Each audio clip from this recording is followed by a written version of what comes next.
We talked about this the day the Mercatus study came out. The Koch brothers funded a libertarian think tank to do their best to make it seem like a Medicare for all proposal by Bernie Sanders was completely pie in the sky, would bankrupt the United States, would be hugely expensive. Now, let's put aside for a moment what we know about the ability for the government to spend. The government can spend. It has control over its own currency, and runaway inflation is not a problem specifically because of monetary policy. But let's put that aside for a moment. The big deal was, look, it's going to cost between the years 2020 and 2030, I think it was. Maybe it was 2022 to 2032. It's going to cost the government $2 trillion or something like $32 trillion, something to that effect. I can't remember the numbers off my head. Or maybe it's like $60 trillion, something like that. And in fact, here, I have the numbers in front of me. It is it will cost $57 trillion for the government over the course of that 10 years to implement Medicare for all. However, in the same report was a reference to how much Americans would pay. So understand that if the government takes over and deals with all health insurance, it does a Medicare for all, that is where the totality of expenses are. And it takes it over from the American people, from America as a whole, because now we have the government paying a significant portion, but also private citizens are paying a significant portion. When you add that up, that number between what the government would pay and what the people would pay in a non-single payer 2022 to 2032 is actually $2 trillion more than if the government was just doing a Medicare for all. So there is a $2 trillion worth of savings in terms of everybody individually in the country.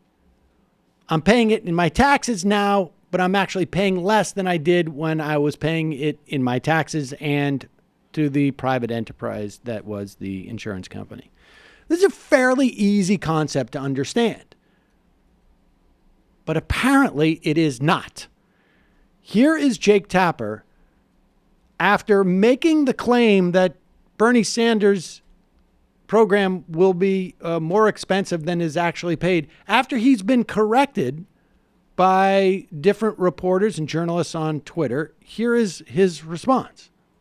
Hey everybody, it's Jake Tapper from CNN State of the Union and Factcheck.org, and this week we're going to take a look at a claim made by two self-identified Democratic socialists, Vermont Independent Senator Bernie Sanders and New York congressional candidate Alexandria Ocasio-Cortez. They say that a study funded by the billionaire Koch brothers, who are generally, I think it's fair to say, libertarians and conservatives, that the Medicare for All proposal would actually save the government Pause money. it. You know what I love is that we have two self-proclaimed DSA people, but you can say it's generally safe to say that the Koch brothers, a candidate who bought his way onto the libertarian ticket 30 years ago, which funds almost every single libertarian institute in the country. It could be fair to say. But they gave an interview a couple of weeks ago where they were like, hey, we want to work with Democrats to cut our taxes and the government money. Let me thank the Koch brothers, of all people, for sponsoring a study that shows that Medicare for All would save the American people $2 trillion over a 10-year period. It shows that Medicare... What did he say? It would save the American people $2 trillion. The American people. Okay, just want to make that clear. Let me thank the Koch brothers, of all people, for sponsoring a study that shows that Medicare for All would save the American people $2 trillion over a 10-year period. It shows that Medicare for All is actually much cheaper than the current system that we pay right now. Is that true? Did a study funded by the Koch brothers indicate that Medicare for All would actually save the U.S. government trillions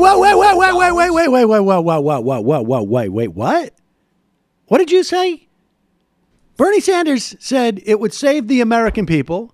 Ocasio-Cortez said it would be less expensive. And then wait, what did Jake Tapper say the question was? Now. Is that true? Did a study funded by the Koch brothers indicate that Medicare for All would actually save the U.S. government trillions of dollars? Pause it. No. I can answer that question. No. That study did not say it would save the U.S. government because no one's made that claim. No one has made that claim. In fact, just seconds before. Now, look, Jake Tapper doesn't edit these pieces. Maybe Jake Tapper was not told, hey, dude, just FYI, we're going to put the claims made by these two people right before you reiterate the claim by them. So you should know that you shouldn't change what the claim is because it's going to make you look embarrassed. To be fair, I doubt he knew this necessarily. I mean, he records this thing. He's a busy guy. He's got a lot of stuff to do. So he may not realize that his moving of the goalpost would be so obvious in the context of this video. So, but continue. No, it's not true, at least not according to the author of the study. The study in question is a working paper from the Mercatus Center at George Mason University that looked at the 10-year impact of Senator Sanders' proposed Medicare for All plan. Now, while it's true that the Koch brothers have given millions of dollars to the Mercatus Center at George Mason University, and an AP investigation earlier this year suggested that the Koch brothers do have control and influence over the hiring and firing of professors, we should note, for whatever it's worth, the authors of this study said the Koch brothers did not influence them in any way. We asked Senator Sanders' spokesperson. He told us that while the study says Medicare for All would increase the federal budget by roughly $32 trillion, it also says that the projected cost of all healthcare expenditures in the U.S. would drop by $2 trillion. The study's author says that $2 trillion drop is not actually his conclusion. He said that's based on assumptions made by Senator Sanders. In fact, he wrote, quote, "It is likely that the actual cost of Medicare for All would be substantially greater than these estimates, which assume significant administrative and drug cost savings under the plan, and also assume that healthcare providers operating under Medicare for All will be reimbursed at rates more than 40% lower than those currently paid by private health." Now, the reason why it says Charles Blauhaus, Mercatus Center, as opposed to quoting the actual report that was the basis of this entire thing, is because the actual report says, no, these are the projected costs, not Bernie Sanders' numbers. These are the projected costs of healthcare to all Americans. I mean, it really is stunning, the work that's going in here to make this completely convoluted, right? Now, like, we're no longer basing it on the report. We're basing it upon an interview that I did with the guy afterwards where he parsed the words. We're no longer asking whether the question, Bernie Sanders said it would cost the American people less, and by that I mean the government. No. I mean, it really is. Let's continue. Health insurance. In fact, he lays out an alternate scenario that does not include savings from provider payment cuts.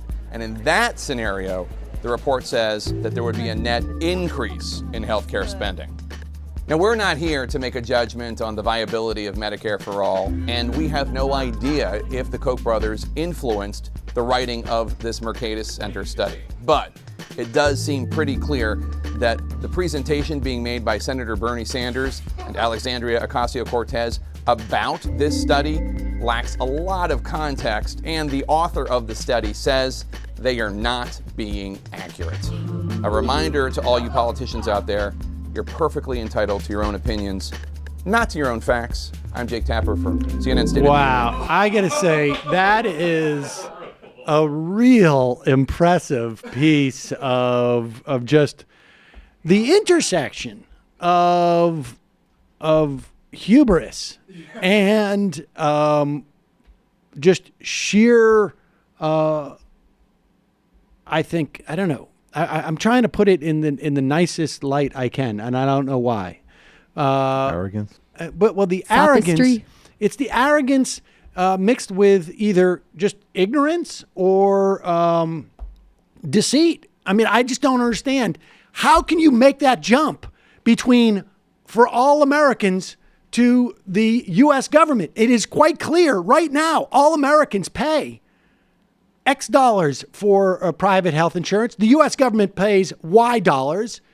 And the overall cost to all Americans includes the tax dollar payments and what they pay out of their own pocket. But the government does not include in their expenditures what we pay out of our own pocket. I mean, this is pretty basic stuff.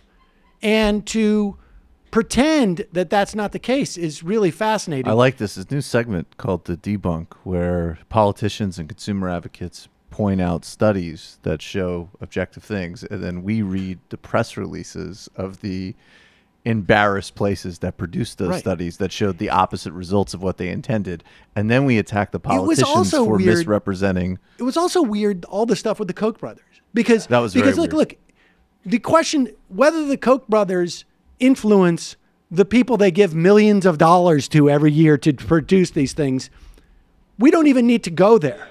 All right? I don't need to suspend my disbelief that the Koch brothers don't know how to spend their money. I don't need to suspend my disbelief to believe that a place where professors get hired and fired by the Koch brothers, that in some way they exert too much influence over this stuff. That's completely irrelevant. The question is, what did the study say? And was it misrepresented? And the answer is no. And if you have to go back to the author to get additional material for him to discredit his own study, then guess what? He's admitting to you too that the study said that. Yeah, Jake Tapper might want to reserve his bitch face for Republicans and not helpful progressive policies that he's wrong about.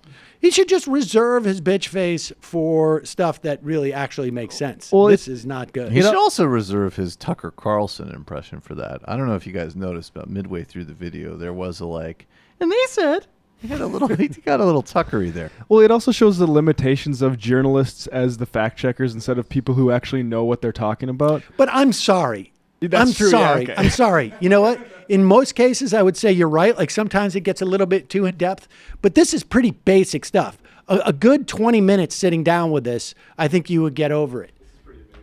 And then you see Matt Brunig saying, your mistake is saying the American people, this is on Twitter, refers to the government. It does not. What he's saying is that overall health spending from all sources, not just government sources, goes down by $2 trillion, and thus the American people saves $2 trillion. And Jake Tapper says, discussed it with a team, and we think you raise an excellent point on the government versus the American people. So we're changing that in our video. Thanks for the dialogue.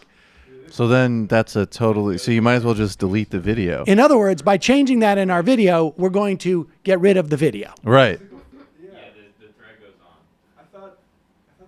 I don't think he said anything after that. He said something, Snyder. At first he said he wasn't going to change it, and he quoted the actual Beernie quote again, saying this says what we said it said. Yeah. And then now, he has said, finally. Right, if you change that part, the whole segment. It was done. after when Ben Spielberg said something, not just Matt Brunig. So it's pretty impressive that at least, and this is the value of things like Twitter. So Tapper goes on, while Sanders takes this opportunity to hammer the Merck study, a reminder that we never took a position on the study or Medicare for all. We stated as every major fact checker that he didn't provide the full context of the study when saying it backs his argument. What? Sam Harris defense. You just need to give me more. Give me some more comfy context to be in. Right. And also, I should add, Brunig in his follow-up piece says that according to Bernie Sanders' policy director, Warren Gunnels, the Washington Post's Glenn Kessler did not contact Sanders' office prior to writing a similar fact check. I don't know if Tapper contacted the office, but It's pretty crazy. You know, I did fact checking for a bit in London in 2011 as an intern. And one thing I realized after a few weeks of doing this is like I did not have the credibility to be writing about a few of those things and turning them over in like 5 hours. did you just like seek out like company and think tank press releases? It's like, hey, they're saying that you don't have much to go off. No, of, seriously. Really. Yeah. I mean, that is why I think the whole world of like public, like PR, it's so funny because it's something like people generically are like, oh, well, nobody believes that. And it's like, well, yeah, but literally Half the newspaper stories you information see. processing businesses, that's mostly what you have to go off of for that type of thing.